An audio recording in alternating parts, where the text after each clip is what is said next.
Story time के सभी श्रोताओं को प्यार भरा नमस्कार। मैं हूँ प्रेरणा और लेकर आई हूँ इस बार आपके लिए एक छोटी सी हास्य कथा। चलिए थोड़ा हंसते हैं, थोड़ा गुदगुदाते हैं, अपनी सारी चिंताएं भूलकर एक कहानी में खो जाते हैं। तो आज की हमारी कहानी है दो कंजूस। एक कंजूस के पास बहुत सारा धन था, फिर भी उसे धन से संतोष नहीं था और उसे दिन रात चिंता लगी रहती थी कि और अधिक धन कैसे कमाया जाए। उसका नाम लखपति था। उसके एक दोस्त ने एक बार उसे सलाह दी, तुम काशी के करोड़ीमल के पास जाओ, अधिक धन कमाने की तरकीब वह तुम्हें अवश्य बताएगा। कंजूस लखपति पहुंचे करोड़ीमल के पास। करोड़ीमल ने उसका हार्दिक स्वागत किया। उसके बाद दोनों भोजन करने के लिए एक होटल में गए। करोड़ीमल ने वहाँ के मालिक से पूछा, यहाँ की रोटियाँ कैसी हैं? अरे क्या कहूँ साहब, रोटियाँ ऐसी नरम है कि आप डबल रोटी को भी एक और रख दें। सेठ ने कहा, चलो लखपति, रोटी खाने के बजाय नरम डबल रोटी ही खाएं। दोनों चल पड़े। आगे चलकर एक डबल रोटी वाले से करोड़ीमल ने पूछा, भाई डबल रोटी कैसी है तुम्हारे पास? सेठ जी, हमारे यहाँ ताज़ा डबल रोटी ही मिलेगी और ताज़ी भी ऐसी जैसे बिस्किट हो। डबल रोटी वाले ने कहा, चलिए लखपति जी, बिस्किट जैसी डबल रोटी खाने से अच्छा है बिस्किट ही खाएं। भाई तुम्हारे बिस्किट कैसे हैं?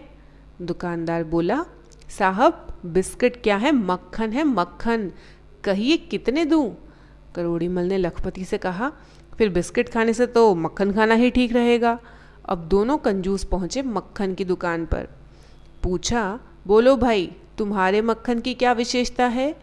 गंगा जल ही समझ लीजिए बाबूजी। मक्खन वाले ने ग्राहक को मक्खन लगाते हुए कहा, मुंह में गया नहीं कि पिघल गया, जैसे गंगा जल पिया हो।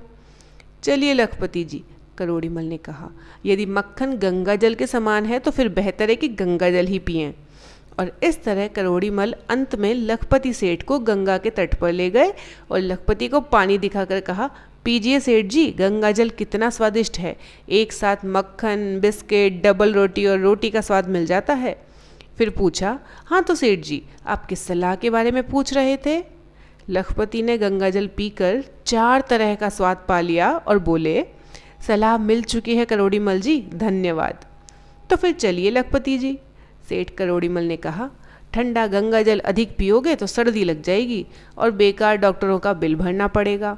इसके अलावा इस जल में 4 अन्य स्वाद भी शामिल हैं, ज़्यादा लेने से कहीं अजीर्ण न हो जाए। तो ये थी एक छोटी सी हंसती मुस्कुराती गुदगुदाती सी कहानी। ऐसे ही छोटी छोटी प्यारी प्यारी हास्य कथाओं के लिए या मोटिवेशनल स्टोरीज़ के लिए, रियल लाइफ स्टोरीज़ के लिए या पौराणिक कथाओं के, बच्चों की बेड टाइम स्टोरीज़ के लिए आप हमारे चैनल को सब्सक्राइब कीजिए और रोचक मनोरंजक कहानियों का आनंद लीजिए। अगली बार फिर से एक रोचक कहानी के साथ आपसे मुलाकात होगी। तब तक के लिए अपना ख्याल रखिए। फिर मिलते हैं। नमस्कार।